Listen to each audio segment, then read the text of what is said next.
Hello student, कैसे हैं आप? आई होप आप सभी अच्छे हो। प्यारे बच्चों, आज हम करेंगे क्लास 8 के इंग्लिश के लेसन नंबर 1 को। इस लेसन का नाम है बच्चों अनदर चांस। तो इससे पहले हम इस लेसन को अच्छे से समझ चुके हैं। अब हम इस लेसन के क्वेश्चन आंसर्स व एक्सरसाइज को देखेंगे। तो बिल्कुल भी देर ना करते हुए बच्चों चलते हैं इस लेसन के क्वेश्चन आंसर्स व एक्सरसाइज की ओर। तो बच्चों, इस चैप्टर का जो फर्स्ट एक्सरसाइज है वो है लिसन एंड रिपीट। लिसन का मीन्स होता है सुनना और रिपीट का मीन्स होता है दोहराना। तो यहाँ पर हमें कुछ वर्ड्स दिए हैं, जैसे मैं इसे पढ़ूंगा, आपको सुनना है और दोहराना है, वैसे के वैसे ही बोलना है। यानी हमें इनके प्रोनाउंसिएशन पे ध्यान देना है, उच्चारण पे ध्यान देना है। तो इन वर्ड्स को देख लेते हैं। पहला जो वर्ड है वो है बिगिनिंग, ठीक। सेकंड है ये है विनिंग, और थर्ड है ये है फॉरगिविंग। ठीक है, हमने देखा इन वर्ड्स की जो साउंड है वो सेम है, बट इनके जो मीन्स है वो डिफरेंट है। देख लेते हैं। जो बिगिनिंग मीन्स होता है बच्चों वो होता है शुरुआत, विनिंग मीन्स जीत, और फॉरगिविंग मीन्स दयालु। ठीक। तो यहाँ पर इसी तरीके से और भी ये वर्ड्स दिए हैं। ये है स्टार्ट, हार्ट और पार्ट। ठीक। स्टार्ट मीन्स होता है शुरू, हार्ट मीन्स होता है दिल, और पार्ट मीन्स होता है भाग। इसी तरीके से इन वर्ड्स को देख लेते हैं हम। ये है बेटर, लेटर, फैटर। ठीक। बेटर मीन्स होता है बेहतर, लेटर मीन्स होता है पत्र, और फैटर मीन्स होती है बेड़ी। जो बेड़ियां एक मुजरिम को जेल में पहनाई जाती हैं, जंजीरें, उन्हें हम बेड़ी फैटर बोलते हैं। ठीक है। नेक्स्ट है बच्चों ये वाला पार्ट, ये है डीप, कीप और वीप। ठीक। डीप मीन्स गहरा, कीप मीन्स रखना, वीप मीन्स एक आवाज होती है, वीप की साउंड होती है, उसे हम वीप बोलते हैं। इस तरीके से हमारा ये वाला पोर्शन हो जाता है बच्चों। अब चलते हैं नेक्स्ट पोर्शन की ओर। जो नेक्स्ट एक्सरसाइज है वो है वर्ड पावर। तो वर्ड पावर में ए वाला पार्ट है वो है read the poem and right the antonyms of the following words. तो यहाँ पर हमें कुछ वर्ड्स दिए हैं, उन वर्ड्स के हमें एंटोनिम्स लिखना है। एंटोनिम्स मीन्स होता है अपोजिट वर्ड, जिन्हें कि हम विलोम शब्द भी हिंदी में बोलते हैं। जैसे पहला है सक्सेस। सक्सेस का हमारा हो जाएगा फेल्यूर। ठीक है, फेल्यूर। सक्सेस मीन्स होता है सफल, फेल्यूर मीन्स होता है असफल। नेक्स्ट है स्टेल। स्टेल मीन्स होता है सड़ा हुआ। ठीक है, तो इसका हो जाएगा फ्रेश। ये फ्रेश मीन्स होता है ताजा। होप। होप मीन्स होता है बच्चों आशा, इसका हो जाएगा डिस्पेयर। डिस्पेयर मीन्स होता है निराशा। नेक्स्ट है एंड। एंड मीन्स होता है अंत, इसका हो जाएगा बिगिन। बिगिन मीन्स हो जाते हैं शुरुआत। नेक्स्ट है सैलो। सैलो मीन्स होता है बच्चों उथला, इसका हो जाएगा डीप। डीप मीन्स हो जाएगा गहरा। ठीक, इस तरीके से आप ये वर्ड्स कर सकते हैं। ठीक है, एंटोनिम्स लिख सकते हैं और उन्हें याद कर लीजिएगा, ये आपके पेपर में भी आ सकते हैं। ठीक। नेक्स्ट बच्चों जो बी वाला पार्ट है वर्ड पावर का, ये है fill in the blanks with appropriate vowels. तो यहाँ पर हम देख सकते हैं कुछ वर्ड्स दिए हैं, उनके बीच बीच में से कुछ वोवल्स गायब कर दिया है। ठीक है, तो वो हमें फिल करना है यहाँ पर। जैसे कि ये है ऑफन। ऑफन मीन्स होता है अक्सर, तो ऑफन की स्पेलिंग होती है OFTEN। ठीक है, ऑफन अक्सर। ई यहाँ पर आ जाएगा। ये है ब्लॉट। ठीक है, ब्लॉट मीन्स होता है मिटाना, BLOT, ब्लॉट। ठीक है, विश। विश मीन्स इच्छा। ठीक है, WISH, विश। ये है फॉरगिव। फॉरगिव मीन्स माफ करना। ठीक, तो FORGIVE, फॉरगिव। ये है मिस्टेक, MISTAKE, मिस्टेक। इस तरीके से आप ये बी वाला पार्ट भी कर सकते हैं। अब बच्चों जो वर्ड्स पावर का सी वाला पार्ट है वो है find words that rhyme with the following. तो यहाँ पर हमें कुछ वर्ड्स दिए हैं, इन वर्ड्स के हमें राइमिंग वर्ड्स लिखना है। तो राइमिंग वर्ड्स क्या होते हैं? जिनके साउंड सेम होते हैं बट मीन डिफरेंट होते हैं, उन वर्ड्स को हमें राइमिंग वर्ड्स बोलते हैं। जैसे पहले है साइन। साइन का राइमिंग वर्ड हो जाएगा बच्चों वाइन। ठीक, WINE, वाइन। नेक्स्ट है थ्रो, इसका हो जाएगा टुमारो। टुमारो। ठीक। नेक्स्ट है स्टार्ट। स्टार्ट का हो जाएगा हार्ट। नेक्स्ट है बिगनिंग। बिगनिंग का हो जाएगा विनिंग।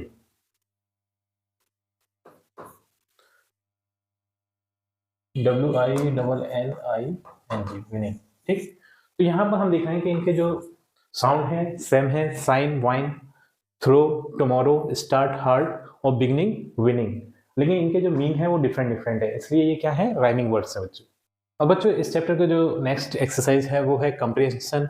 कॉम्प्रिहेंशन में जो ए वाला पार्ट है वो है आंसर द फॉलोइंग क्वेश्चंस। तो यहाँ पर हमसे कुछ क्वेश्चंस पूछे हैं इस चैप्टर से रिलेटेड, तो हमें उन क्वेश्चंस के आंसर देना है। तो देख लेते हैं बच्चों उन क्वेश्चंस के आंसर। अब बच्चों जो कॉम्प्रिहेंशन का जो ए नंबर वाला क्वेश्चन है वो है why do we wish for another chance. हमें एक दूसरे चांस की आशा क्यों करना चाहिए? तो हमें एक दूसरे चांस की इच्छा इसलिए रखनी चाहिए ताकि हमारी जो असफलता है हम उस असफलता को सफलता में बदल सकें। तो इसका आंसर आप लिखेंगे we wish for another chance to change our failure into winning. क्योंकि बहुत से बार हम किसी काम का प्रयास करते हैं और उसमें सफल नहीं हो पाते, तो हमें हार मान के बैठ नहीं जाना चाहिए, बल्कि दोबारा से प्रयास करना चाहिए और अपने पूरी मेहनत और लगन से प्रयास करना चाहिए ताकि हम उस असफलता को सफलता में बदल सकें। जो दूसरा नंबर का बी नंबर का प्रश्न है वो है what does it take to make a brand new start. एक नई शुरुआत करने के लिए हमें किस चीज की आवश्यकता होती है, क्या चीज जरूरी होती है? तो एक नई शुरुआत करने के लिए हमें डीप डिजायर यानी गहरी इच्छा शक्ति की जरूरत होती है। ठीक है, तो हमें और किसी चीज की जरूरत नहीं है, हमें एक पक्की इच्छा शक्ति हमारे अंदर होना चाहिए कि इस बारी हम सफल होकर ही दिखाएंगे। बस इस चीज की जरूरत है और किसी चीज की जरूरत नहीं है। ठीक, तो ये बोल रहे हैं it only takes a deep desire, हमें गहन इच्छा शक्ति की जरूरत है एक नई शुरुआत करने के लिए। ठीक, सी नंबर वाला क्वेश्चन है ये है what does the poet mean by adding a little sunshine to the world. तो इस दुनिया में एक रोशनी जोड़ने के लिए पोएट बोल रहा है, तो इसका मतलब क्या है? तो इस दुनिया में प्रकाश भरने की बात पोएट इसलिए कर रहा है क्योंकि वो चाहता है कि हमारा जो जीवन है वो सुखद हो जाए। ठीक है, हमारा जो फ्यूचर है वो समझ जाए। ठीक, तो हम इसका आंसर लिखेंगे the poet means to make our life better. Poet का मीन्स क्या है कि हम अपनी जिंदगी को बेहतर बना लें। ठीक, and become something in this world, और इस दुनिया में कुछ बने। कुछ बनने का मतलब ये है कि एक सक्सेसफुल पर्सन बने। ठीक, तो पोएट का मीन्स यहाँ सनशाइन ऐड करने का यानी प्रकाश को जोड़ने का मीन ये है कि हम अपनी जिंदगी को सुधारें और इस दुनिया में कुछ बनकर दिखाएं। ठीक, जो डी नंबर वाला क्वेश्चन है वो है why should we never give up in despair. हमें निराशा में कभी भी हार नहीं मानना चाहिए, ऐसा क्यों? क्योंकि बच्चों अगर हम निराशा में हार मान जाते हैं तो हम कभी भी सफल नहीं हो सकते। हमें सफल होने के लिए कभी भी हार नहीं मानना चाहिए, हमें बल्कि प्रबलता से उस निराशा का सामना करना चाहिए और कड़ी मेहनत करके अपनी प्रबल इच्छा शक्ति से उस असफलता को सफलता में बदल देना चाहिए। ठीक, तो इसका आंसर हम लिखेंगे we should never give up in despair. हमें कभी भी हार नहीं मानना चाहिए निराशा में। As there is always a tomorrow to start anew. हमेशा एक नई कोई ना कोई आशा की एक नई किरण होती है। ठीक है, एक नई शुरुआत करना चाहिए हमें। ठीक, ई नंबर वाला क्वेश्चन है ये है what should be hope for our future. हमें अपने भविष्य के लिए क्या आशा रखनी चाहिए? तो हमें बच्चों अपने भविष्य के लिए यह आशा रखनी चाहिए कि हम एक नई शुरुआत करें और जीतें, अपने फ्यूचर में जीतें। ठीक है, तो we should hope for starting new. हमें अपने ऐसी आशा रखनी चाहिए कि हम नई शुरुआत करें और जीतें। ठीक है, भविष्य में। अब बच्चों जो यहाँ पर नेक्स्ट एक्सरसाइज है वो है लेट्स रीड। तो यहाँ पर दिया रीड द पैसेज केयरफुली। यहाँ पर एक पैसेज दिया है, हमें उसे बहुत ही ध्यान से पढ़ना है। ठीक, और समझना है कि इसके नीचे कुछ क्वेश्चंस दिए हैं उसके आंसर्स हमें देना है इस पैसेज के बेस पर। तो यहाँ पर देख लेते हैं two crows challenge each other to see which of them could fly higher. दो कौवे हैं जो एक दूसरे को चैलेंज करते हैं, उनका ये चैलेंज है कि कौन ज्यादा ऊंचाई तक उड़ सकता है।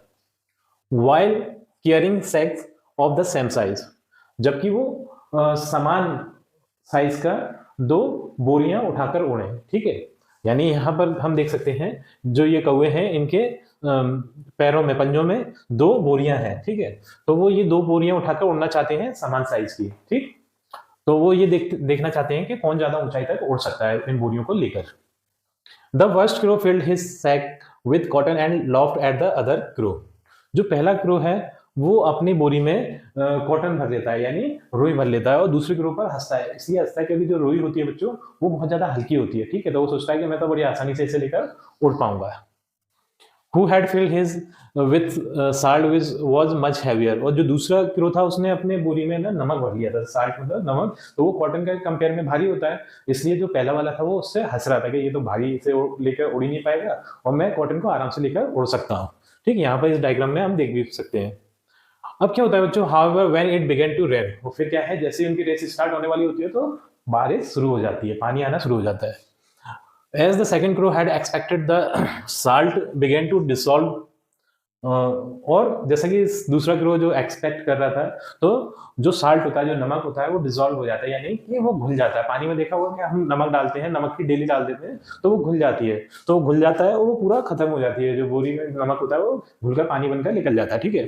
The cotton absorb the rain water and become so heavy, और जो रुई थी पहले वाले के उसमें बैग में, तो वो क्या है, पानी को एब्जॉर्ब कर लेती है, वो बहुत ज्यादा भारी हो जाती है, ठीक है, इसका बोरी। That the first crow did not even have the strength to get off the ground and he had to admit defeat. तो जो पहला क्रो था जिसके बोरी में ना कॉटन था, तो वो उससे उठा भी नहीं पाता, और दूसरा वाला जो क्रो था वो आसानी से उस रेस को जीत जाता है, जो भी उनके बीच में कंपटीशन होता है कि कौन ज्यादा ऊंचाई तक उड़ेगा, ठीक है। इस तरीके से बच्चों ये पैसेज था, हमने अच्छे से समझ लिया। अब इसके जो नीचे क्वेश्चंस दिए हैं इनके आंसर भी हम देख लेते हैं, ठीक। अब बच्चों जो पैसेज के जो फर्स्ट क्वेश्चन है वो है, what was the challenge, challenge क्या था, मतलब उनमें जो कंपटीशन हो रहा था वो किस चीज का था। तो कंपटीशन ये था कि बोरियां उठाकर कौन ज्यादा ऊंचाई तक उड़ सकता है, ठीक है, बोरियों को हम सैक्स बोलते हैं, ठीक है।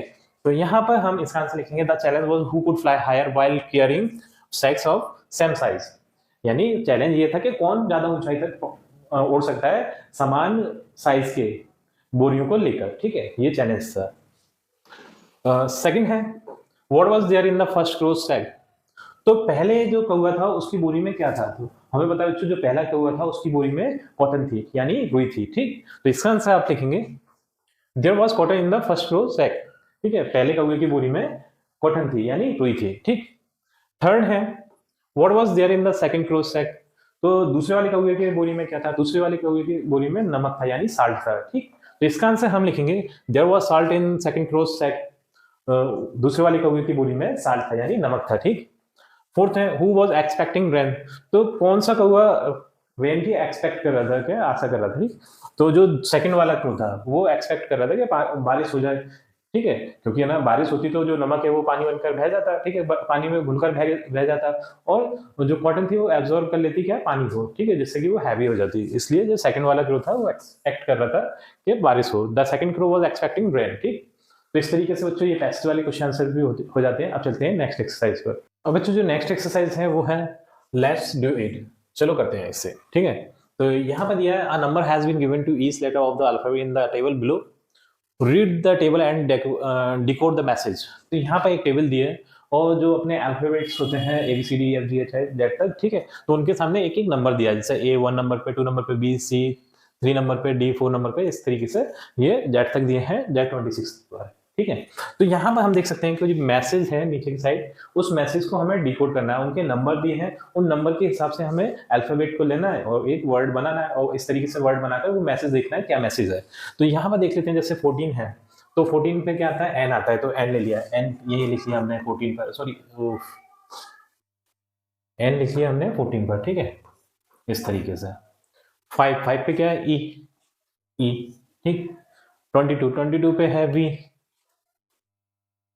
5 पर फिर ई है, और 18 पर है हमारा आर, ठीक है। तो जैसे कि ये एक नंबर दिया था हमें, कोड दिया था, उससे हमने जो वर्ड बनाया वो क्या बनाया, नेवर। इसी तरीके से और भी नंबर है, उससे हमें एक एक वर्ड बनाते जाना है। तो मैं जल्दी से बना के आपको दिखा देता हूँ कि वो क्या मैसेज है, ठीक है, उसी हिसाब से आप भी लिख लीजिएगा। तो बच्चों हमने यहाँ पर उस कोड को डिकोड कर दिया है, उस नंबर्स के हिसाब से हमने अल्फाबेट्स लिख दिए हैं। तो वो जो कोड था वो था ये, never give up in despair, यानी हमें निराशा में कभी हार नहीं मानना चाहिए, ठीक। एंड ऑफ स्टार्टिंग न्यू, और हमें नई शुरुआत करनी चाहिए। इस तरीके से ये मैसेज था, ठीक। तो बच्चों इसी प्रश्न के उत्तर के साथ हमारी ये वीडियो कंप्लीट होती है। आई थिंक ये वीडियो आपको पसंद आई होगी। यदि आपको वीडियो पसंद आई है तो वीडियो को लाइक करिए, चैनल को सब्सक्राइब करिए। आपसे मिलते हैं अपनी अगली वीडियो में।